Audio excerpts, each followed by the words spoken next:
vai tentar... Enfim, para a gente ficar aqui na nossa conversa. Bom, Let's Dance, gente, muito obrigada pela presença de todo mundo aqui. Então, como a gente já perdeu uns 30 minutos agora, a gente não vai, né? Não temos tempo a perder, porque assim, é muito precioso quando você é um profissional de cinema, num país e numa cidade voltada para o funcionarismo público, e num país que não valoriza as artes da maneira que a arte daqui merecia ser valorizada pela pungência, pelo apuro, pela diversidade, né? Principalmente o cinema aqui tem uma potência muito grande no Brasil, mas o que acontece sobre isso? Nessa desvalorização, não estou me referindo só de recurso financeiro, estou falando de uma mentalidade que faz com que artistas pensam que às vezes a arte é um hobby e que as pessoas não vão poder viver de arte, ou que é só no eixo Rio e São Paulo que as coisas acontecem, ou que o artista brasileiro está fechado dentro de determinados estigmas de estar na televisão e tal. Então, quando a gente tem acesso a profissionais que construíram uma própria trajetória de excelência e construíram desfronteirar não somente pensamento, mas estéticas, técnicas, métodos, caminhos, é muito importante porque imuniza o nosso chamado, a nossa vontade de fazer artista, desse lugar de que a arte é difícil, a arte não dá certo, não vai dar para ser artista, né, temporário. Então, a gente consegue reformular os nossos estereótipos, os nossos modelos de arte, de maneira tácita. Mestre bom é mestre vivo, dizia meu mestre Liu Pailin, aos 94 anos, quando ele faleceu. E o que é um mestre vivo? Uma pessoa que foi lá, fez as experiências dela e está recorrentemente transbordando de insight e compartilha. Né? Então, isso, para mim, é sempre muito, muito tocante. E eu tenho uma grande sorte de ter homens e mulheres nos últimos anos da minha carreira que me acolheram em níveis de excelência. Então, esse bate-papo aqui com o Patrick, apesar de que foi o Patrick que me propôs inicialmente, mas eu já estava pensando nesse bate-papo, eu já vivo abordando ele, porque ele sabe tanto e ele guarda lá para ele, porque ele é músico, né? E músico é uma categoria que fica ali nos instrumentos 9 horas por dia e não... Esse trabalho tem que tirar de dentro do estúdio. Então, ele é músico, né? Engenheiro de som, então tudo ali no cantinho dele. Agora, de tempo para cá, ele também é diretor, então ele está um pouco mais sociável. Mas ele fica muito no mundo da excelência, do apuro, do detalhe ali, cuida da produção, cuida de toda uma estrutura, tem uma grande capacidade de articulação e que eu acho que isso é uma coisa muito importante de compreender como ela acontece. E o Patrick, ele tem esse trabalho, tanto de técnico, em nível de excelência, como trabalho de gestão também, em nível de excelência. Uma coisa que ele não recebeu dado na boca dele, uma coisa que ele personalizou. Então, eu já estava querendo que ele falasse, bater um papo com ele, por conta de uma coisa que a gente vai falar talvez no final aqui, que é o ADR, que eu, como preparadora de atores, vivo pensando sobre isso, né? E ele trabalha com isso, ele faz isso, é um dos poucos homens de nível de excelência que eu tenho acesso que faz trabalha com essa técnica, a gente vai explicar depois, mas ele já veio com esse lugar do mercado internacional para produtores, diretores. Ele acabou de vir do Festival de Veneza, não é a primeira vez. Então, tanto ele quanto a Cibele, eles têm um trânsito em festivais internacionais, nacionais, também com as majors de venda dos produtos para séries, de filmes, algo que eles conquistaram por questão da multiplicidade, da excelência e da potência dos seus produtos, porque eles começaram a perceber como podem fazer com que os produtos dialoguem com o mercado, não só, e sem perder a identidade, sem perder a autoralidade, sem perder a cara, sem ficar fazendo jogo do contratado, faço qualquer coisa para estar dentro da estrutura. Então, essa convergência entre a identidade que um artista tem, a vontade, a própria voz dele, e o jogo do sistema, é uma coisa que os políticos podiam aprender bastante, mas às vezes eles não sabem fazer na política, né? Que é esse jogo entre o que eu quero e como o sistema me aceita. Então, estou fazendo essa abertura um pouco para falar um pouco do Patrick, que, enfim, vocês já leram o currículo, são todos aqui, né? aquele currículo não é nada, absolutamente nada do que ele é, mas a generosidade e a possibilidade desse momento dele trocar um pouco da experiência dele. Então, a gente decidiu condensar. Como a maioria presentes aqui são atores, né? Então, a gente decidiu condensar um pouquinho para falar um pouco do mercado nacional e do mercado internacional para atores e diretores. E, no final, se der tempo, a gente vai falar um pouquinho sobre a ADR. E aí eu vou levantar a bola para o Patrick começar a falar e a gente vai levantando as perguntas, eu vou orientando aqui para a gente poder tirar o máximo possível desse privilégio dele estar disponível para falar. Patrick, com você. Pessoal, boa tarde. Vocês estão me ouvindo aí? Tá me ouvindo, Lu? Sim, perfeito. Ok. Bom, inicialmente pedi desculpas aí pela confusão da outra sala. Por mais que eu tenha várias expertises técnicas, eu confesso que essa coisa de Zoom, até hoje eu não peguei a manha. Eu sou tipo muito raw de Zoom, Instagram, essas coisas sociais, assim, eu uso WhatsApp, e-mail, e é isso. A cabeça já está muito ocupada com centenas de modelos de câmeras e microfones e players internacionais, assim, eu não consegui mergulhar nisso. Então peço mais uma vez desculpas e agradeço pela paciência de vocês. E vamos começar. Bom, quem trabalha comigo sabe que eu sou muito straight to business, né? Então eu estou vendo que tem 18 pessoas na sala. Eu vou pedir para a gente começar tentando otimizar já, porque eu vou costurar minha fala de acordo com a demanda para vocês terem o melhor proveito possível. Se cada um de vocês agora puder tirar 20 segundinhos e botar uma pergunta no chat, eu vou começar já de cara respondendo essas perguntas. Então vamos fazer esse exercício. Cada um de vocês coloca uma pergunta do que vocês acham que eu posso falar. Se for qualquer assunto do meu domínio, eu vou né, tentar contribuir o máximo possível. Se for alguma coisa que eu não conheço tanto, eu vou tentar pelo menos botar vocês em alguma direção. Mas vamos começar assim, então, 20 segundinhos aí para cada um colocar uma pergunta, e aí a gente já cai direto no conteúdo. Ok, enquanto as pessoas estão escrevendo as perguntas, você pode me falar um pouquinho para as pessoas, que talvez elas não tenham essa pergunta, já que a gente começou falando isso, sobre o Festival de Veneza. Só para que a gente tenha, porque eu acho que as perguntas vão acabar vindo para um lugar um pouco mais aqui, né, de atores, mas aí, sobre o Festival de Veneza, explicar um pouquinho para as pessoas que esse festival, né, com o que você foi fazer lá, um pouquinho, né, e dar um pouquinho desse universo para as pessoas compreenderem do seu ponto de vista experiencial sobre o festival. Bom, então vamos lá. O Festival de Veneza, ele está dentro de um grupo de festivais internacionais que hoje tem um destaque bacana na mídia. O festival em si ele não acontece em Veneza, ele acontece no Lido, que é como se fosse tipo uma ilha, ou seja, você chega em Veneza e aí você tem que pegar um barco para ir para essa outra ilhazinha onde acontece o festival. E aí todos esses grandes festivais, eles geralmente têm duas divisões, né? Você tem o festival, que é uma coisa, e o mercado, atrelado ao festival, que é outra. Cannes é assim, Berlim é assim, enfim, existem alguns mercados que não têm festival, mas a maioria dos grandes festivais tem mercado também, tá? Então, o que acontece?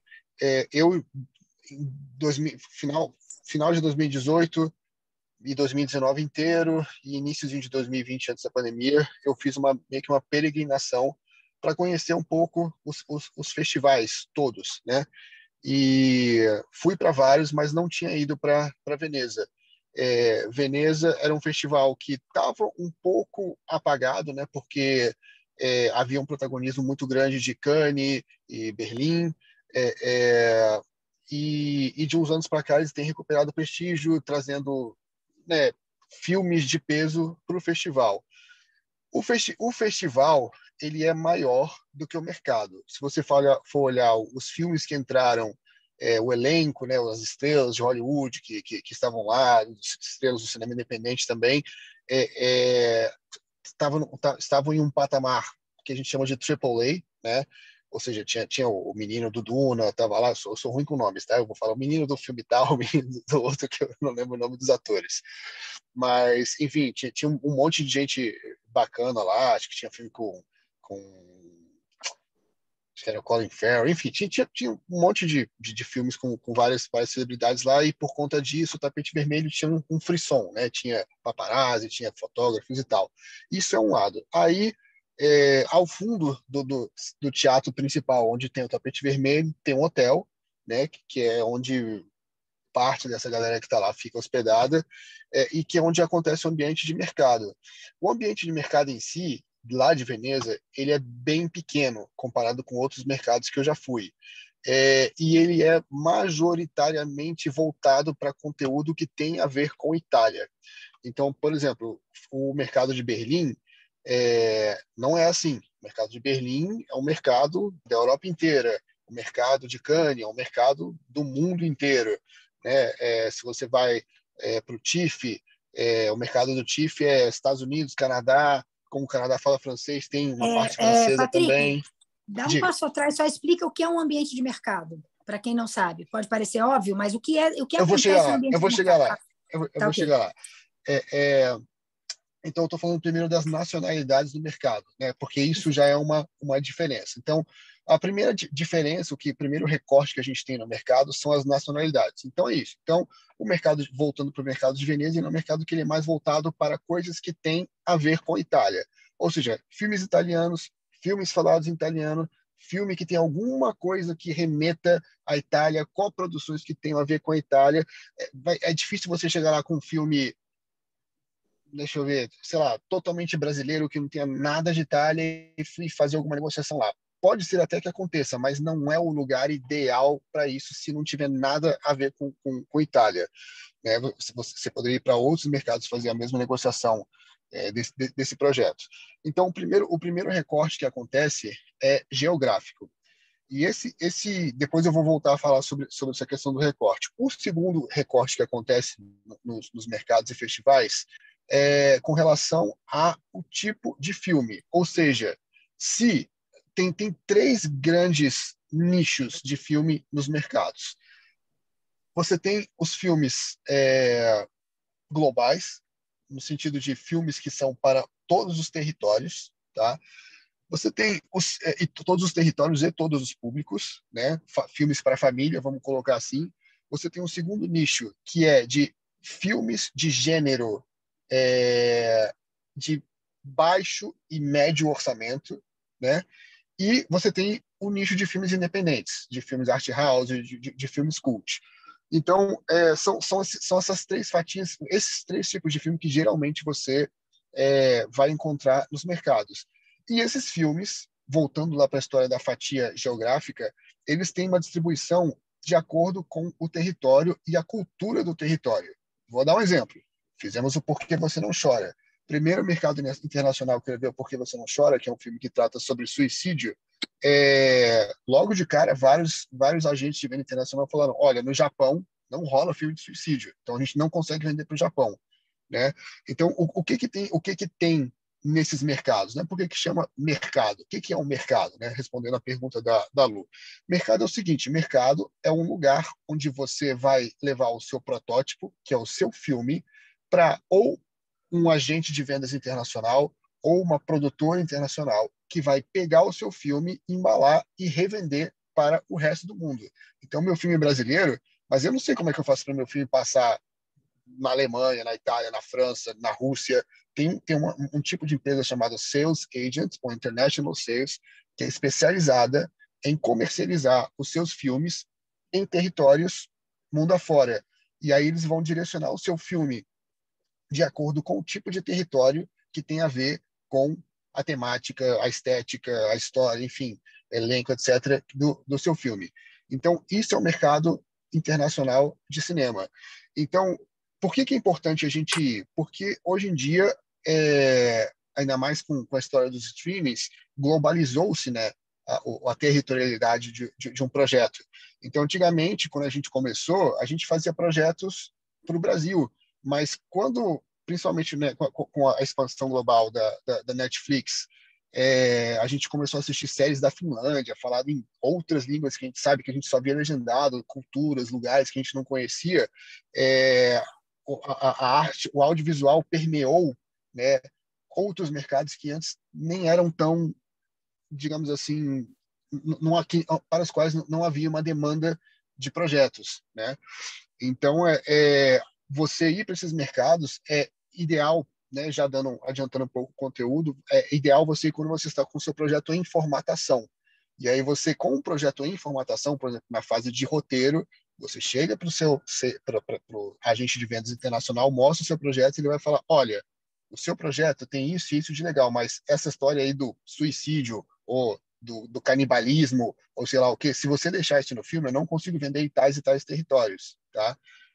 Vou dar um exemplo. Tinha um agente de vendas grande que pegou um filme italiano e era uma história de um projecionista e o cara trabalhava numa cabine de projeção de cinema e de blusa regata e o cara era peludo, né? E isso, por exemplo, na China é considerado pornográfico. Então eles não conseguiram vender esse filme para a China só porque o cara era peludo e estava de regata, entendeu? Então, se você está querendo vender para a China, você tem que estar ligado nessas coisas e os agentes de venda, como eles têm os sims e os nãos, né? Eles sabem exatamente o que pode vender no mercado, num país ou outro, né? Então, se você está almejando um projeto com potencial internacional, é sempre bom você trabalhar com esses players. Acho que eu respondi um pouco sobre Sim, beleza, um pouco sobre perfeito. mercado, Lu. Perfeito, perfeito. Tinha uma pergunta aqui, mas eu perdi porque eu caí. Alguém pode ler a pergunta que estava no mercado? Que estava, perdão, no mercado, que estava aqui no chat? Eu perdi ela aqui. Deixa eu ver aqui. Deixa eu entrar no chat para ver as perguntas. Bom, vamos lá. Primeira pergunta que apareceu. Oi, Patrick, tudo bem? Gostaria de perguntar as estratégias internas de uma produtora de levar os projetos para esses mercados internacionais. Como você se organiza e materiais acha interessante para levar e a fase dos projetos que você leva, desenvolvimento, produção, pós-produção. Tá, então vou responder essa primeira pergunta da Heloísa. É, bom, eu antes de ir para os mercados, eu participei de alguns mercados aqui no Brasil, tipo Rio to C e tal, e eu fiz alguns cursos de pitching, né? Porque onde você vende o projeto é no pitching. Você faz a reunião e você tem que encantar o player com seu pitching para que ele vá dar uma olhada no seu projeto. Aí, obviamente, que o seu pitching é abrir a porta, você abre a porta e depois o player vai avaliar o seu projeto. Então, o que acontece? Quando eu fiz os cursos de pitching, aí eu vou falar a minha experiência pelo meu jeito de agir. Não existe, eu vou dizer o seguinte, não existe uma maneira correta, mas existem várias maneiras erradas, tá? Então, o que eu aprendi fazendo, indo nos mercados? No início, eu fazia um super PowerPoint com fotos, com textos, com várias coisas, e aí eu percebia, por exemplo, que isso em projetos que estão em fase de desenvolvimento, tá? Porque você se apresenta diferente quando você está com projetos em etapas diferentes. Então, se você está com um projeto em desenvolvimento, eu fazia esses PowerPoints com fotos, moodboards, não sei o que, parará. E aí, o que acontecia? Às vezes o player no mercado, ele tem, igual você, ele tem literalmente milhares de filmes para ver, para cogitar, milhares de projetos. E aí eu via que, às vezes, eu estava falando com o player e ele estava lendo o que estava no meu PowerPoint, ou vice-versa. Às vezes, assim, o fato é que não tinha um grau, a atenção era dividida entre o que eu estava falando e o que estava sendo apresentado visualmente. Com o passar do tempo, eu fui cada vez mais encurtando a minha fala para mostrar o que estava no visual. Aí eu vi alguns pitchings em mercados de outros players, de players tipo da Amazon e tudo, onde eles falaram assim, olha, porque tem muita gente que levava, por exemplo, um promo, né? Enfim, um protótipo de projeto, uma coisa filmada, tipo, olha, nosso projeto vai ser mais ou menos assim, né? E eles lá fizeram uma reunião para justamente falar o que vocês têm que apresentar para a Amazon. Eles falaram assim, olha, 99,9% dos promos que a gente recebe, a gente acha muito ruim. E a gente não segue com nada que nos é apresentado. Geralmente a gente pega o projeto, a premissa, descarta tudo que foi feito e começa do zero e faz de novo. É muito raro um promo impressionar a gente. O que ele está querendo dizer com isso? Não percam seu tempo com isso, porque, primeiro, assim como o agente de vendas internacional vai dizer para que filmes, para que países o seu filme pode ir, como é que ele tem que ir, Um player desse como a Amazon, ele sabe, né, ele tem os algoritmos dele para saber o que se você se o seu projeto peraí, ó, Lu, a Cibele está tentando entrar, mas acho que ela está tentando entrar na outra sala. Aí, se puder dar um toque nela, que eu não consigo fazer isso no celular ao mesmo tempo. Mas, enfim, a Amazon lá, o cara tem. Se você tem uma cena de canibalismo e você parou de ver o filme, o algoritmo registra isso. Então, ele já sabe que canibalismo não rola, mas num contexto global, etc. Entendeu? Então, esses players, eles sabem o que eles precisam. Eles precisam do conceito, eles precisam da ideia, eles precisam. Muitas vezes, eles nem precisam de um roteiro. Né? Eles precisam de um roteiro que vai servir como base para um roteiro que eles, players, vão mexer bastante antes do projeto ir para a fase de produção. Então, quando eu vou para um mercado internacional, eu tenho todas as apresentações prontas, eu tenho tudo estudado, eu tenho o roteiro na cabeça, eu tenho um desenho de produção na cabeça, porque o player vai te perguntar: e aí, quanto custa esse projeto? Quem você está pensando de elenco? Qual o seu prazo de execução? E você tem que ter essas respostas na ponta da língua. Então, tipo assim, eu vou com uma cabeça de produtor do projeto, com o projeto em ação e preparado para responder qualquer pergunta, inclusive, por exemplo, eu chego lá com um projeto, vou dar um exemplo de sei lá, um filme de corrida de carro, né? E aí eu tenho um protagonista masculino. Ó, tem um microfone de alguém que tá aberto aí.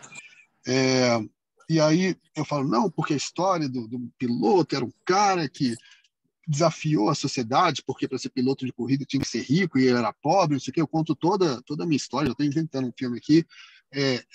E aí ele superou os desafios, perdeu a mãe de câncer, perdeu o pai no acidente, mas ele conseguiu chegar e virou campeão mundial. Aí eu conto essa história toda, conto lá mais alguma peculiaridade lá que possa agregar ao projeto. Aí o player chega e fala assim, tipo, tá, mas de repente não poderia ser uma mulher piloto? Ou não poderia ser a gente fazer uma coisa de gênero, um trans, um travesti, ou alguma coisa do tipo? E aí você já tem que estar preparado para essa resposta, porque essa resposta, ele pode estar te perguntando, é mais raro isso, ele pode estar perguntando para te testar, para ver se você está seguro com o projeto, você falar, não, tem que ser, para você fazer a defesa, no caso, não, tem que ser um homem, por causa disso, disso, disso, se for uma mulher, desestrutura vários valores da história que eu tinha colocado e tal, parará. Ou não, ele pode estar perguntando porque ele realmente quer isso, e você fala assim, sim, poderia ser, inclusive a gente já pensou desse jeito, e o projeto está amarrado desse jeito, para que pudesse ser com uma mulher, ou um trans, ou whatever, entendeu? Então, se tiver faltando alguma coisa, Luísa, na resposta, só me falar aí. Mas é mais ou menos assim. Então, outra coisa, né? E aí depende de cada um. Eu, Patrick, nunca vou com um projeto. Eu sempre levo mais de um projeto. É difícil, né? Eu tenho que estar com vários pitches montados na cabeça, eu tenho vários, como se eu tivesse os projetos pré-produzidos na cabeça para discutir nessas reuniões, falo com players diferentes sobre projetos diferentes, gêneros diferentes, valores diferentes, mas você está com, pelo menos no meu caso, mais de um projeto na mão, faz com que o seu mercado seja um pouco mais útil, porque se você só tem esse projeto do piloto de corrida, que é um projeto de lá, 20 milhões de reais, né? Vai ter uma série de players que você vai acessar que não tem a ver com esse projeto, né? Então, realmente acho que é sempre bom você ter um desenho, óbvio, um desenho que você consiga executar, porque se você faz a reunião e você não tem depois as coisas para apresentar, acaba queimando um pouco seu filme. Mas é isso. Deixa eu ver a próxima pergunta.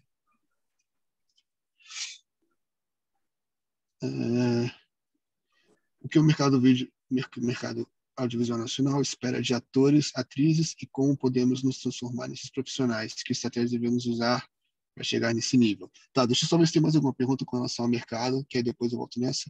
Aproveitando o gancho de Europa, queria saber do mercado espanhol europeu para atrizes brasileiras. E a outra pergunta aqui. Essa pergunta tá repetida da Luísa aqui no chat. Que o mercado É tipo uma compilação das perguntas. Só uma Tá, o coisa, que é? então, Patrick, para Tá. você concluir essa coisa do mercado, é, como é, ok, agora como é visto como é a produção brasileira, pela sua experiência nesses mercados internacionais e tal, como ela está sendo vista, como ela vem sendo vista, como você tem sentido a relação com a produção dos conteúdos, estéticas, tecnologias usadas pelas produções brasileiras nos ambientes de mercado que você tem em trâmite? Olha, até a troca de governo, digamos assim, estava tudo indo super bem. 2019 foi um ano muito bem sucedido para o Brasil. Eu estava presente em Cannes com uma coprodução, né, da Gulani, com algumas produtoras europeias, um filme chamado O Traidor, do Marco Bellocchio, onde eu fiz trilha adicional para o filme e tive a oportunidade de ter essa experiência de Cannes estando com o filme na competição principal, que foi algo surreal, assim, de legal. Tipo assim, na plateia do meu filme tinha o DiCaprio, o Brad Pitt, Orlando Bloom, Tarantino, estava todo mundo lá assistindo o filme que eu tinha trabalhado. Então, realmente, uma experiência bem diferente, né? Você está na tribuna de um dos festivais mais glamourosos do mundo, assim, né? E nesse ano, o Carinha Nus, se não me engano, ganhou o Grand Prix, o Kleber também ganhou um prêmio, tinha filme brasileiro na quinzena do realizador também, da Alice Furtado. Enfim, se não me engano, tinham 5 ou 6 filmes brasileiros acontecendo nas competições. Acho que 3 receberam prêmios importantes. Assim, né, ali foi, apesar de ter sido foi o primeiro ano do governo 22, vamos chamar assim, né?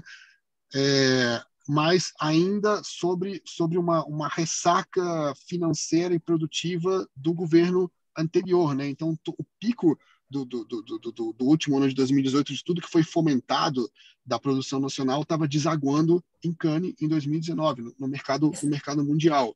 Então, assim, o Brasil estava super bem, né? E a verdade é que o Brasil continua bem na fita, em termos de respeito, de respaldo. Eu não lembro se 2019, posso estar enganado, talvez tenha sido 18, 17, mas ali naqueles anos teve a primeira temporada do Narcos também, com Wagner Moura atingindo o primeiro lugar no Star Meter, né, do IMDb, do mundo, assim.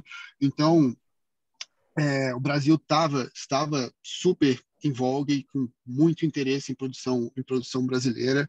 É, e aí agora, obviamente, deu essa esfriada. Eu imagino que para a gente retomar da onde a gente parou, vai precisar de uns 2 para 3 anos até a gente estar no lugar que a gente estava em 2019. Mas que se você olhar em relação a todo o processo histórico do Brasil, é um tempo curto, né? Porque a gente começou esse trabalho depois do que foi fechado em Embrafilme e tudo, né? Tem todo um histórico até a gente chegar nisso que aconteceu em 2018, 2019, nacionalmente também, né? 2018 por ali foi onde o Brasil pela primeira vez quase empatou com a bilheteria do cinema internacional. Quer dizer, o cinema internacional, acho que não lembro agora se foi 2017, 2018, juntando Marvel, Disney, tudo, tinha dado 780 milhões de receita no Brasil e o cinema nacional tinha dado 730 milhões, né? Foi a primeira vez que a gente estava indo abocanhar esse mercado também. Então, eu acho que com a volta, né, a implementação das políticas públicas, que é o que está sendo prometido pelo retorno do Lula, eu acho que a gente tende a estar num lugar muito bom. Eu participei de algumas cenas um pouco constrangedoras, né, nesses mercados internacionais, principalmente depois que o 22 se elegeu, de eu sentar para fazer uma reunião e perguntar assim, você é do Brasil, o que você acha do seu presidente? E eu entender que, na verdade, se eu falasse que eu era pró-governo naquele momento, que eu não seria recebido, entendeu? Então, chegou a esse nível, né, a questão política lá fora, né, no meio artístico. Então, mas fora isso, fora essa questão, o Brasil estava com muita moral e eu acho que muito em breve a gente vai estar ocupando esses espaços de novo. Então, uma última coisa para fechar esse assunto, esse lugar do mercado, para a gente ir para o lugar dos atores, que aí isso vai comer solto aqui, há um pouco a diferença entre quando você fala mercado, que são salas de cinema, e a diferença quando é streaming, que são ambientes diferentes. Negociação para o streaming, negociações para salas de cinema. São diferentes? Como elas ocorrem? Ou elas andam já hoje engatilhadas, juntas? Né? Você já faz um bem bolado? Como funciona? Então, não sou eu, produtor, que faz essa negociação um por um, né? Quando a gente vai fazer um filme, a gente tem uma distribuidora. Essa distribuidora ela pode ter os direitos locais, no caso nacionais, ou os direitos mundiais, ou ela até pode ter os direitos mundiais, mas a gente negocia né, para quebrar isso, para ter um agente de vendas, de repente com uma expertise maior em vendas internacionais, mas enfim, as distribuidoras brasileiras também têm crescido bastante nesse sentido. Mas geralmente o que a gente chama de cauda longa do filme, ou seja, o filme ele começa inicialmente né, a carreira correta de um filme independente hoje, um filme mais voltado para a arte, né? Não estou falando de um filme comercial, fazer festivais internacionais, festivais nacionais, estreia no cinema, vai para o TVOD, que é aquele esquema que você compra o filme, né, no Google Play, você paga lá 10, 15, 20 reais para você comprar o filme, e depois é que ele entra nos streamings por assinatura, né? Você tem assinatura e ele entra de graça para você na assinatura, e depois disso TV a cabo, que ainda existe, e depois disso TV aberta, né? Depois disso eu não sei. Mas enfim, então, geralmente, quando você fecha com a distribuidora, quem vai ficar responsável por toda essa pós-venda do filme é a distribuidora. Que pode acontecer que, às vezes, você pode ter um contrato com a distribuidora que não é eterno, um contrato de 10 anos, e depois de 10 anos esse filme volta para você. Né? Então, o que aconteceu com um filme nosso que a gente lançou em 2011, aconteceu isso. Né? A gente tinha um contrato com a distribuidora que durou alguns anos, e depois desse contrato encerrou, o filme voltou para a gente, o filme estava lá guardado, né? No caso que foi o Assalto de Fé, da Cibele Amaral. E aí, no meio da pandemia, começou-se uma demanda, não estava se produzindo mais conteúdo audiovisual, e começou-se uma demanda por filmes. E aí, você tem filme? Você tem filme? Porque você está precisando de filme. E aí a gente acabou vendendo, de novo, o filme, acho que para 2 plataformas diferentes durante a pandemia. Eu sei que isso aconteceu com outros colegas também. Né? Mas isso é um pouco atípico. Né? Eu acho que esse movimento meio que já aconteceu, eu não vejo ele se repetir exatamente dessa forma. Então, só para deixar, né, voltando aqui, ratificando um pouco, geralmente, quando você fecha com a distribuidora, ela é que cuida de todas essas vendas, seja a colocação no cinema, seja as vendas para TV, streaming e etc. Ok. Vamos ver as perguntas que estão no chat. Eu vi uma pergunta sobre pitching, né? Perguntaram o que é pitching. Pitching é o seguinte: você, colocando de uma maneira muito coloquial, é o seu discurso de venda do projeto, né?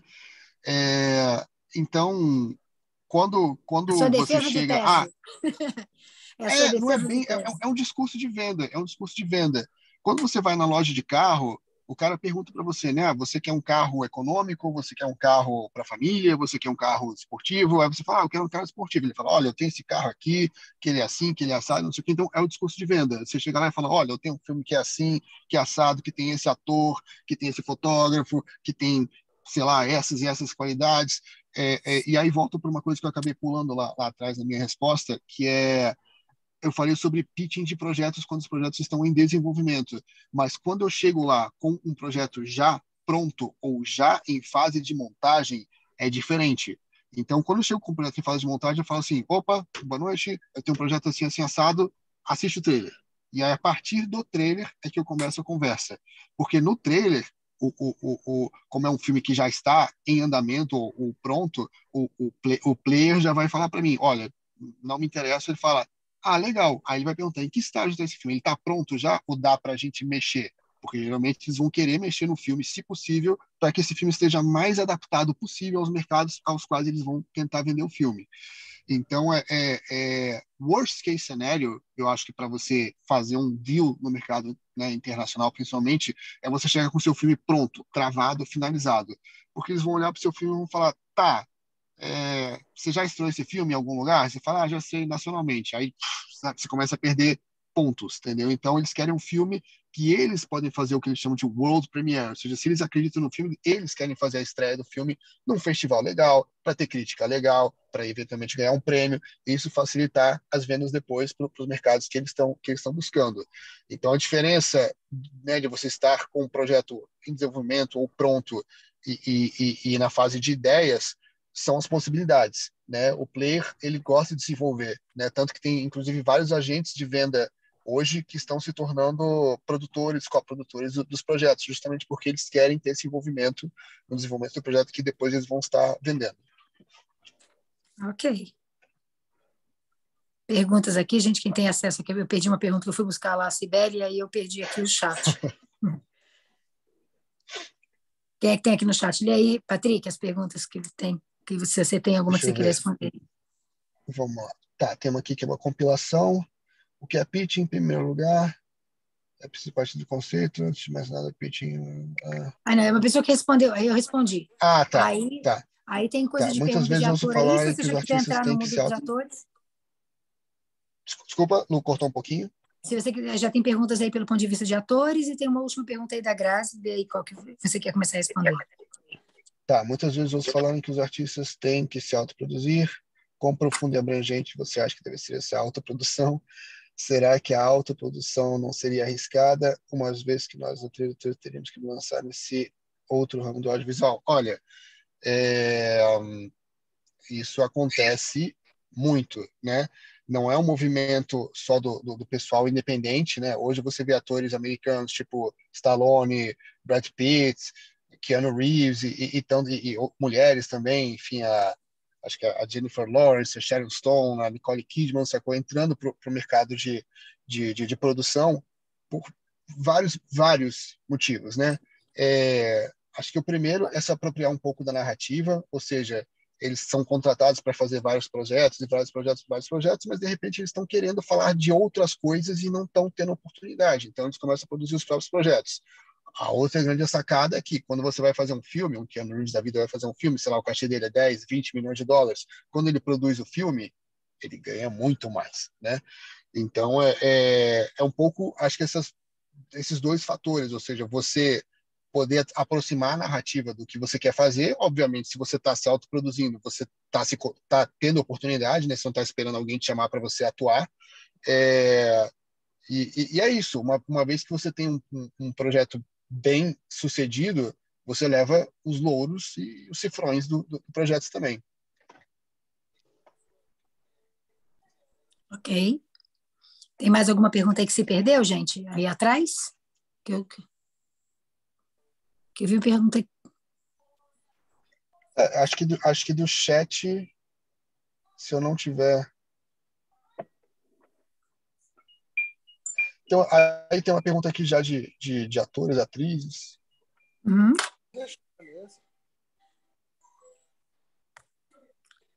Aí agora as perguntas que sobraram aqui vamos lá. Aproveitando o gancho de Europa, queria saber o mercado espanhol barra europeu para atrizes brasileiras, quais projetos a gente consegue buscar participar? Essa é uma. Outra é o que o mercado audiovisual nacional espera de atores e atrizes e como podemos transformar nesses profissionais que está.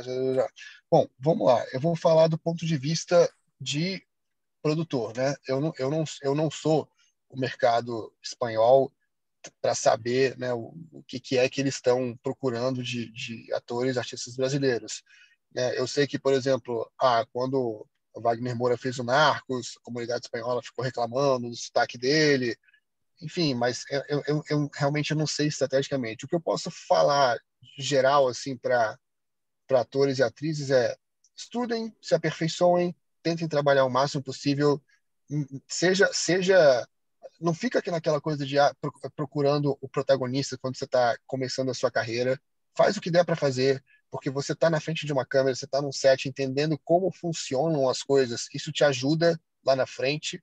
E assim, uma coisa que é muito clara, que vocês já devem ter ouvido de outros atores e tudo, é que, tipo assim, não existe essa coisa de passar em teste, sabe? Não é uma coisa de passei, não passei. Agente de produção, muitos diretores, quando a gente tem um personagem e a gente começa a testar os atores, atrizes, a gente não está vendo se a pessoa vai passar ou não no teste. A gente já sabe o que a gente quer.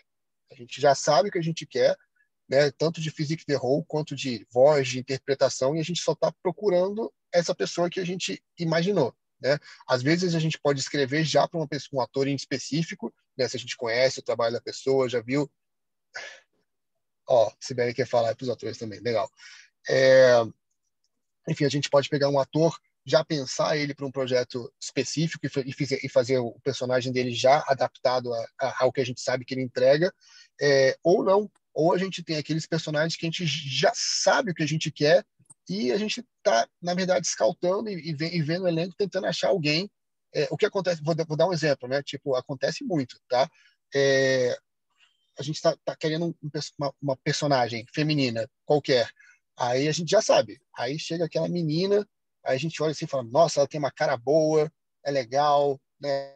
Imprime legal, fotografa bem, né? Mais o cabelo e tal, não sei o quê. Aí quando a pessoa abre a boca, ela entrega nada. A gente fala, puxa, a gente queria que fosse essa pessoa, mas essa pessoa não está entregando o que a gente está querendo. A voz não é o que a gente quer, o sotaque, sei lá, não é, o gestual, a pessoa, né, quando parte para a gente ver como a pessoa entra no personagem, digamos assim, não entrega. E vice-versa, né? Então, para desmistificar um pouco, porque eu sei que rola uma frustração muito grande dos atores. Eu não passei no teste, eu não passei no teste, não passei no teste. O lance é o seguinte: se você tem o talento para a profissão, você vai fazendo os testes e uma hora você vai entrar para fazer algum papel. Se você mandou bem no filme, e se o filme foi bem montado, bem editado, bem dirigido, as pessoas vão ver isso, vão ver o que você entrega. E a partir disso, né, começam a vir os outros trabalhos, porque você precisa entregar e precisa ter essa visibilidade.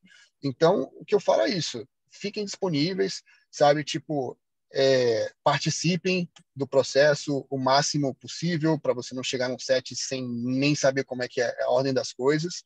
É, Se autoproduzir, super vale a pena. Assim, teve gente do Ecoloucos, a Lu sabe disso, teve gente que eu catei do Instagram.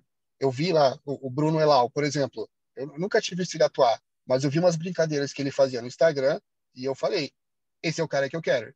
Aí a gente testou ele, no teste ele entregou, fez exatamente o que a gente queria esperava que ele fizesse, e no filme ele fez exatamente o que a gente esperava que ele fosse, que a gente estava buscando, né? Acontece com outras pessoas também. Então, se você é ator, faz isso, né? Tenta se mostrar, porque se mostrando é que a gente vai saber que você existe. A Cibele quer complementar aqui, gente. Nós temos aqui, a maioria de vocês conhece, dispensa apresentação, Cibele Amaral, né? Oi. Diretora incrível e que pode falar Tá. não somente pelo ponto de vista da produção das obras dela, mas também porque além disso é diretora, né, e também é atriz. Então ela passou por todas essas camadas para poder falar na pele, né, sobre sonhos, dores e delícias desse ofício. Isso.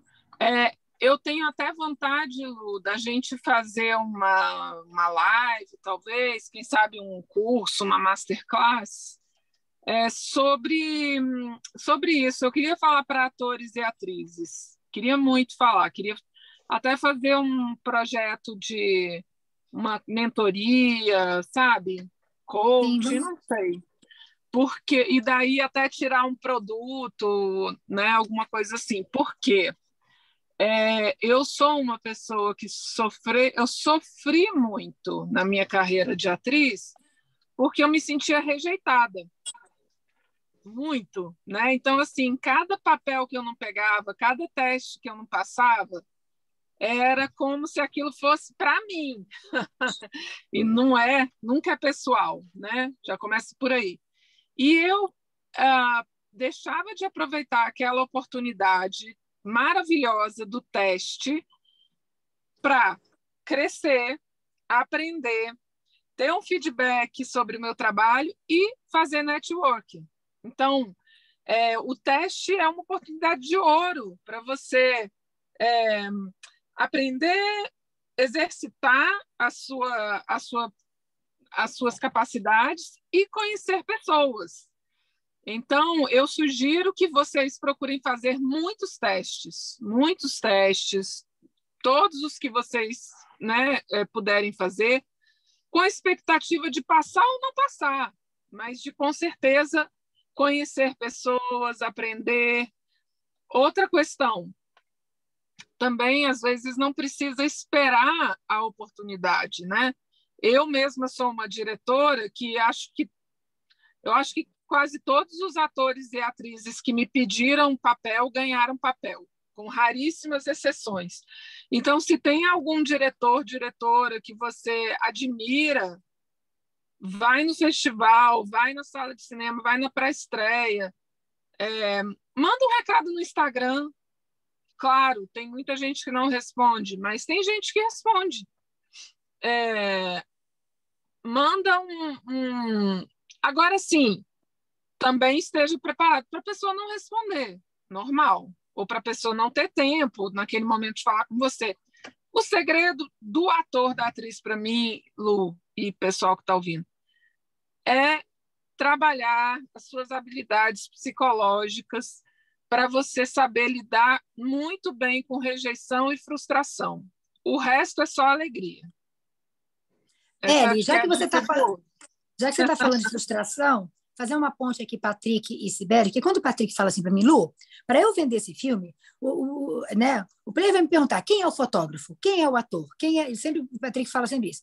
E os atores, que não são famosos, mas que às vezes têm uma carreira, principalmente em Brasília, tem sempre uma questão quando o filme tem o protagonista é uma pessoa de fora, é famoso, etc. e tal. Eles sabem que tem a questão da venda, mas eu queria que vocês explicassem aqui, já que tem a oportunidade deles ouvirem, vocês dois, pelo ponto de vista tanto do produtor como da direção, a linha tênue entre você, a necessidade de contratar pessoas que estão famosos, pessoas conhecidas, pessoas que têm, não somente famosos, pessoas que já estão, que mandam forte no cinema pela questão da venda, pela questão do talento e também com o equilíbrio, porque você é uma das pessoas que, né, vocês dois são pessoas que além de trabalham com pessoas que mandam forte, mas sempre abrem espaços para novos talentos e também tem uma preocupação muito grande inclusiva, né? Tanto no aspecto do feminismo, como no aspecto também do racismo. Então, vocês têm um cuidado muito grande, tanto desde a dramaturgia até das contratações, inclusive da equipe técnica, que é uma coisa muito importante. Mas queria que você falasse disso assim, né, ao pé da letra, o que manda, né? Para que os atores possam saber realmente o que acontece nessas decisões de montar um time. Eu vou responder de um jeito que ele vai falar daqui para frente, porque essa live é dele, né? Eu só entrei mesmo porque era um assunto de atuação, tá bom? Beijinho. Tá bom. Eu vou responder de um jeito super simples, tá? Como é que o povo pensa? A pergunta que não quer calar é: quem vai estar no cartaz? Porque ainda mais de 70% das pessoas que vão à sala de cinema definem que filme vão assistir pelo cartaz que está na porta da sala.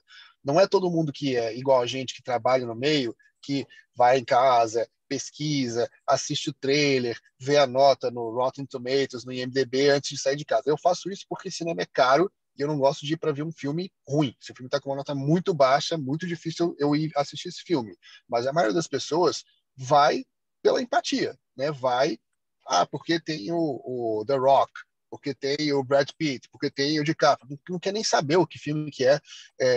Outro dia, uns anos atrás, eu estava no cinema e eu não lembro agora, o Sob a Pele tem o Bandeiras? Sob a Pele da Almodóvar? Sim.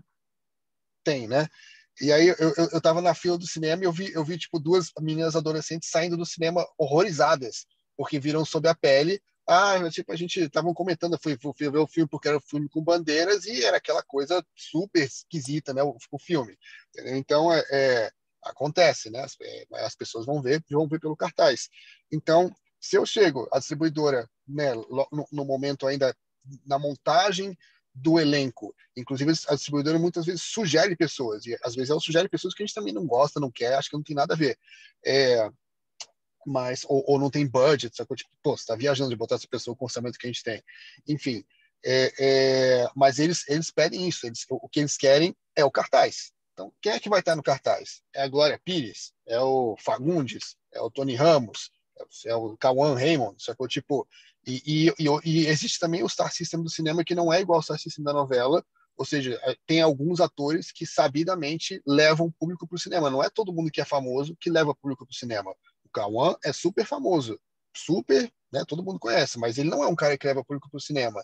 A Ingrid Guimarães leva público para o cinema, Paulo Gustavo levava público para o cinema, o Hassum, antes de emagrecer, levava público para o cinema, sabe? Então, assim, são pessoas específicas, assim, sabe? E aí, hoje em dia, tem essa coisa de seguidores no Instagram, que a gente viu agora Sim. também, que a pessoa ter milhões de seguidores não significa que milhões de pessoas vão assistir ao filme, né? Então, essa equação agora com redes sociais ainda está sendo equilibrada, tipo, a maioria, grande maioria, com algumas poucas exceções dos filmes que tiveram o elenco montado em cima de Instagramers de sucesso, não deu certo. Tem aquela menina que é mais nova, que fez o 15 anos, não sei o que. Aquela menina é uma exceção. Ela tinha um Instagram bombado e conseguiu levar a gente para o cinema. Mas ter o Instagram bombado não significa que o filme vai ser um sucesso. É um conjunto de fatores. Então, é óbvio que, por uma série de motivos, tipo assim, eu e Sibeli, quando a gente monta o nosso elenco, a gente quer gente que entrega, a gente quer gente legal.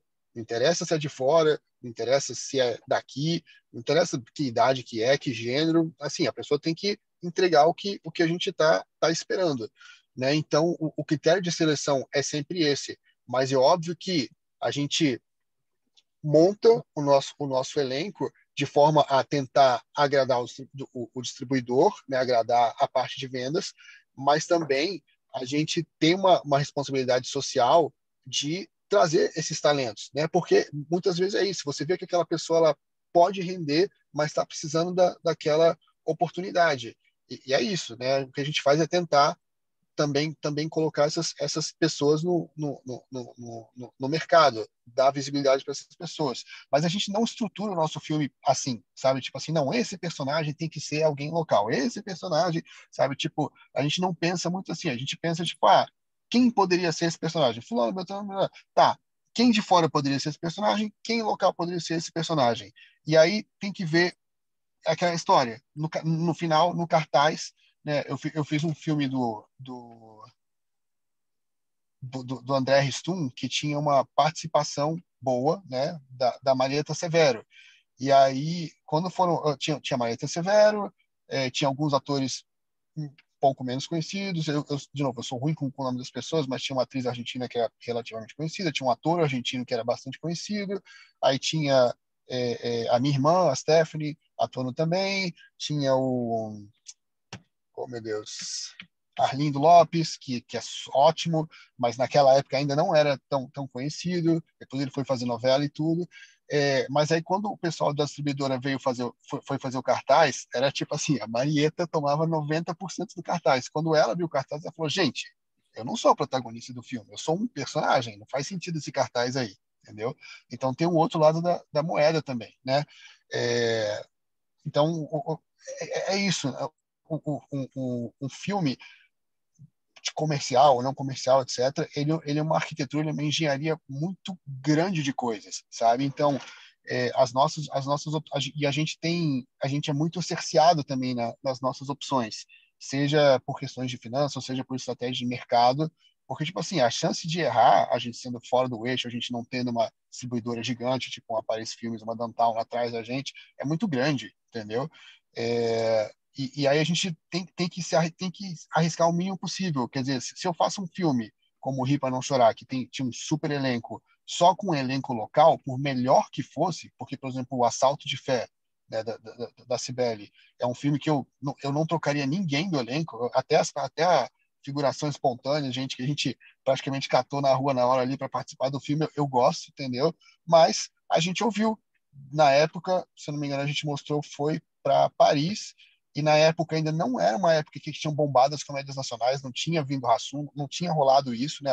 Tipo assim, a única comédia grande que tinha rolado era o Se Eu Fosse Você. E a gente ouviu isso do distribuidor: olha, o seu filme é ótimo, mas com esse elenco eu não consigo lançar, entendeu? E tinha, assim, tinha gente conhecida, tinha o Alexandre Nativuts como protagonista, tinha o Falcão numa primeira participação maior dentro do filme, depois ele fez um monte de filme, entendeu? Então, é isso, né? Então, a gente não tá fazendo um filme pra gente. A gente tem que atender uma série de pré-requisitos, e nisso o elenco é um grande pré-requisito. Eles não, eles, fotógrafo, por exemplo, não é uma coisa que a distribuidora vai ficar botando o dedo, tem que ser essa ou aquela pessoa, mas quando tem alguém legal, obviamente que eles gostam, né? Então, são os assets, né? Tudo que você consegue agregar dentro do projeto, eles vão achar bacana, porque facilita a venda. Qualquer coisa que facilite a venda, eles vão agregar no projeto. Qualquer coisa que dificulte a venda, das duas, uma. Ou eles não vão acreditar no projeto, não vão trabalhar pelo projeto, ou eles podem até acreditar, mas o projeto, por algum motivo, não vai para frente. Ok. Tem uma pergunta aqui da Grazi, Patrick, é o seguinte: você acha que antes de iniciar um projeto devemos desenhá-lo considerando mercados que estejam no momento favorável? Ou será que vale a pena criar um projeto de forma mais livre, sem nenhuma restrição criativa a priori? É uma pergunta complexa, porque a gente está falando de que tipo de filme. Se você quer fazer um filme para o streaming, é uma coisa. Se você quer fazer um filme para o cinemão, que a gente fala, né, para fazer 1 milhão de espectadores, é outra coisa. Se você quiser fazer um filme para entrar em Locarno, é outra coisa. Então, eu falaria, né, da minha parca experiência, se você quer fazer um filme para entrar em Locarno, faz o que você quiser. Faz o que você quiser e aí você vê se eles vão gostar ou não. Apesar de que os festivais internacionais, o filme brasileiro ele tem uma identidade, né? Isso também é uma coisa que eu aprendi a duras penas, assim. O mercado internacional, ele olha geograficamente para a estética dos filmes. Então, filme italiano é filme de mafioso. Filme brasileiro é filme de favela ou de índio. Se você faz um filme brasileiro que não é favela, ou é índio, ou não é índio, você entra no que a gente chama de uma gray area.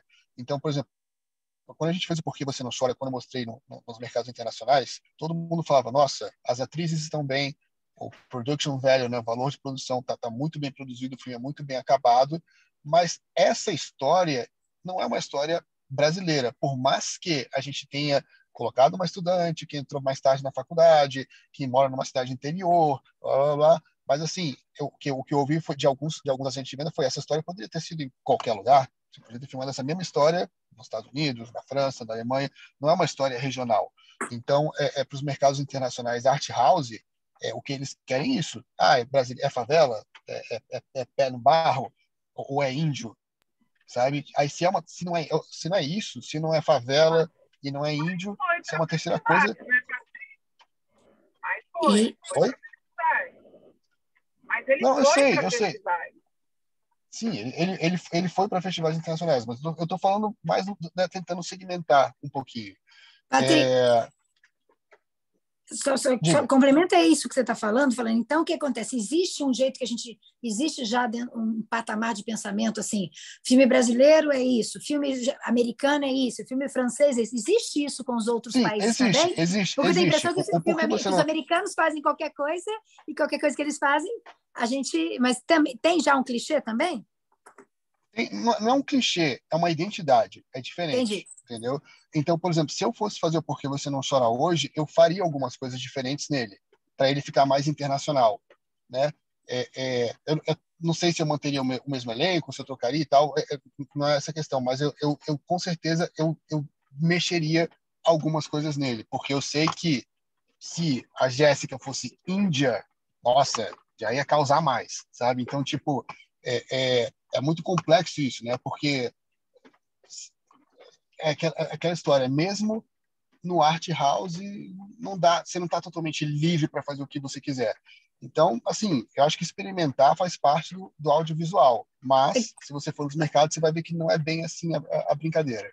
E é uma coisa meio dicotômica, porque você está falando, para ficar mais internacional, preciso ficar com mais uma identidade cultural né? Quer dizer, para ir para fora eu tenho que fundamentar mais a raiz do que tentar generalizar, tentar ficar mais americana, tentar ficar mais, vou fazer meio alemão, vou fazer um cinema meio com cara de Paris. Então, quanto mais eu vou para essa linha, mais eu... Você pode fazer. Você pode, por exemplo, o Poyart, ele fez aquele Dois Coelhos, que é um filme americano. Assim, eu não gosto muito do roteiro do filme, mas o filme é muito bem executado. É quase um showreel, assim, né? De direção. E ele conseguiu ir para a gringa. Foi lá, fez um filme com o Colin Farrell e o Anthony Hopkins, sacou? Então, tipo assim, não é para qualquer um, entendeu? Então, ele fez quase que um demo reel para isso. É o que eu falei, depende do que você está querendo. E aí, cada segmento, cada nicho que você está querendo tem as especificidades que você tem que atender.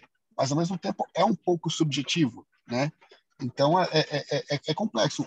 O lance é você tentar estar o mais atento a tudo que está sendo colocado, tudo que está sendo conversado, tudo que está aparecendo no mercado. Existe uma coisa no mercado que, né, que a gente viu também de zeitgeist, ou seja, não é fazer o que está na moda agora, é entender o que vai ser legal daqui 3, 4 anos, que é quando o filme efetivamente vai ser lançado, que vai estar na moda lá, né? Então, não adianta você falar, o que está na moda agora? Por exemplo, agora tem uma leva, né, por conta do que aconteceu politicamente no Brasil e no mundo, uma leva de filmes com essa pegada política. Eu não sei, ninguém sabe se daqui a um ano cai um meteoro na Terra, né? Teve uma menina lá que fez aquele Nuvem Rosa, né, que acho que foi para Sundance, que foi um filme que, entre aspas, antecipou a pandemia. É um filme sobre um vírus que faz todo mundo ficar em isolamento, falar por videochamada, etc, etc. O filme falava de tudo isso e o filme foi feito um ano e meio antes da pandemia, né? Então, quando ele chegou durante a pandemia no Festival Internacional, ele arrasou, entendeu? Então, é muito isso. Eu acho que não tem que cercear a liberdade criativa de forma alguma, mas é legal você estar um pouco atento ao que está acontecendo no segmento de filme que você está trabalhando. Entendi. Eu não vou entrar na DR, porque esse é um assunto mais complexo. Eu vou tentar ficar dentro desse lugar, porque eu acho que trilha sonora, som e a DR valeria a pena um outro encontro específico para isso, pelo tempo que a gente tem. Eu queria uma dúvida, que é uma dúvida que eu tenho mesmo.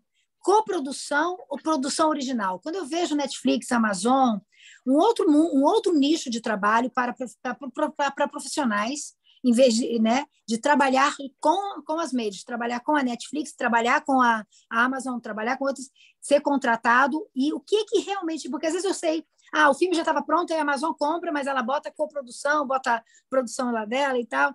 O que é exatamente que acontece entre coprodução e produção original, falando agora de mercado brasileiro também, fora o mercado internacional? É o seguinte, esses streamers eles estão constantemente mudando a forma deles de trabalhar, tá? Então, de repente eu vou falar uma coisa aqui que já não é exatamente como era 3 meses atrás, quando enfim, estava interagindo. Mas, basicamente, é o seguinte, quando você vê original, Amazon original, Netflix original, é um projeto que ele foi germinado dentro da prestadora, dentro do streaming, financiado pelo streaming, e assim, a pessoa pode até ter chegado com a ideia, mas quem operou todo o projeto foi o streaming. Então, isso é original. Há alguns casos raros, cada vez menos, de filmes que foram totalmente feitos privados, mas foram comprados como original da Netflix ou da Prime Video, com a condição de que não fossem lançados em mais nenhum lugar. Filmes que nem foram para o cinema. Tá? Então, esses são os originais. A outra forma que você tem de fazer é quando você já tem um projeto em andamento e aí um projeto pronto e esse projeto ele é adquirido por essas plataformas. Mas até onde eu sei, tá? Posso estar enganado, até onde eu sei, Amazon, Netflix, HBO não fazem coprodução. Eles contratam produtoras e aí essas produtoras podem se coproduzir, mas quem é o dono do projeto é o streaming. Já outros canais que trabalham com artigo 39, tipo a NBC Universal, enfim, tem outros que trabalham com o artigo 39, que é um dinheiro do governo, né? Esse sim é uma coprodução entre a NBC Universal e a sua produtora, porque é feita uma amarração para trabalhar com uma parte desse financiamento é público, né? Mas não sei se foi bem essa a sua pergunta. Não, foi essa a pergunta. Exatamente, eu queria ter dúvidas sobre isso. Eu queria agora, acho que em função da hora, assim, a gente vai fazer uma outra, quero prometer aqui para vocês, sobre ADR, sobre dublagem, sobre som, porque a gente sempre ouve uma coisa, só vou deixar o Patrick irritado aqui, né, assim, som do cinema nacional, né, é a cara do cinema nacional, é o problema do som. Então, assim, e o Patrick é uma pessoa que deve ter ouvido isso muito, né, e faz um diferencial, uma das maiores elogios, né, que seus filmes né, recebem o som, e você levou isso a uma potência. Eu queria fazer uma live só sobre isso, porque eu acho que isso não vai ser uma coisa simples, que eu gostaria muito que você explicasse para as pessoas sobre o ADR, porque é algo que me espanta sempre, eu acho uma coisa incrível, e é todo um nicho de preparação de atores também, porque atores não estão preparados, você passa por isso quando você tem que fazer, né, uma dublagem, quando você tem que fazer uma ADR, né, mínimo que seja só corrigir, como foi no filme do Cury, né, enfim, imagina quando o filme, como acontece no filme no cinema americano, que o som, né, não é direto. Então, queria fazer depois uma live com você sobre som direto, não som direto, ADR, porque eu acho que isso é uma desinformação e uma necessidade, eu acho, de qualificação para os artistas que estão trabalhando nessa área, tanto os jovens cineastas, com relação ao som, como atores. Aí eu queria mais que você falasse agora o seu momento como produtor. O que você estava fazendo lá em Veneza? O que você está fazendo agora? Quais são os projetos que estão por vir? Né? O que vocês estão criando? O que está no forno e o que está na captação e tal? Bom, vamos lá. Bastante coisa acontecendo. Eu fiz a trilha sonora da série Colônia, do André Ristum, que está no Canal Brasil e no Globoplay. Eu também sou produtor associado da série, e da série vai sair um longa-metragem que está praticamente pronto. Tá? No finalzinho assim já, onde também a trilha sonora é minha e também tem uma ajuda na mixagem, e sou produtor associado também. Então esse já está na boca do gol, estamos terminando a mixagem final, e aí vamos ver onde é que vai estrear, mas a gente está buscando um festival internacional que vai estrear. A Cibele tem o Proporcional, que foi lançado agora, né? O Socorro, que está numa fase adiantada de montagem, o Ecoloucos, que está ainda numa fase mais embrionária de montagem. A gente está em pré-produção de uma série chamada Hells, que é uma série meio de crime, ação, policial e tal, que é uma série que a gente vai ter que fazer com bem poucos recursos, assim, dado todo o contexto que aconteceu nos últimos anos. E tem um projeto do Marcelo Toledo, que chama Brutus, que é um filme que a gente vai rodar provavelmente em agosto do ano que vem, que eu sou produtor executivo do projeto, que a gente está germinando ainda, começando a justamente levar o projeto para os mercados internacionais, para ver se a gente consegue. É um projeto que tem potencial internacional, porque é favela, negritude, etc.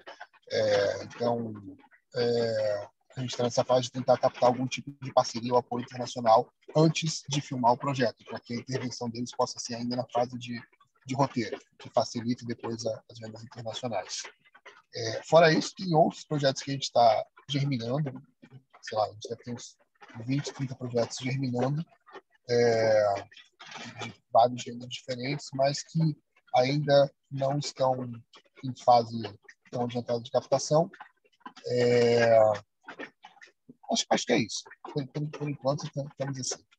Para concluir, eu queria só que você falasse, tinha que ter perguntado isso antes, mas eu acho que é importante para as pessoas aqui que não sabem, você falar quais são os fomentos que as pessoas que fazem cinema no Brasil têm, tanto e como você tem trabalhado com eles, para a gente fechar sobre, né, da onde vem e para onde vai, né? Então, por enquanto, a gente tem trabalhado majoritariamente com incentivo público, com os editais locais, no caso, o FAC, e com os dinheiros de fundo setorial. O que eu consigo, quando eu tenho um tempo maior para pré-produzir o filme... Pode explicar o que é um fundo setorial? Então, o fundo setorial é ligado à Ancine, né? É um dinheiro nacional, digamos assim, onde você tem que ter a sua produtora cadastrada na Ancine, para que você possa acessar esses recursos, assim como você teria que ter a produtora cadastrada no FAQ, né, com o seu SEAC, para você poder acessar os recursos do FAQ. A diferença entre FAQ e Ancine é que no FAQ esse dinheiro ele é a fundo perdido, ou seja, o dinheiro é colocado no filme, você presta contas e o que você faturar depois com o filme é receita líquida do produtor, certo? Na Ancine, não. A Ancine é como se fosse meio que um empréstimo, né? Um financiamento. Então, você faz o filme e, dependendo da quantidade de recursos que a Ancine tiver colocada no seu filme, a primeira retentora dos recursos arrecadados é a Ancine. Depois que ela arrecadar tudo que ela investiu no filme, aí você começa a arrecadar a receita líquida do produtor, obviamente descontados os exibidores, a distribuidora, impostos, etc, etc. Então, eu posso falar que a receita líquida do produtor, hoje em dia, fica em torno de 12 a 17%, é o que sobra, né, da receita para o produtor quando sobra, quando acontece.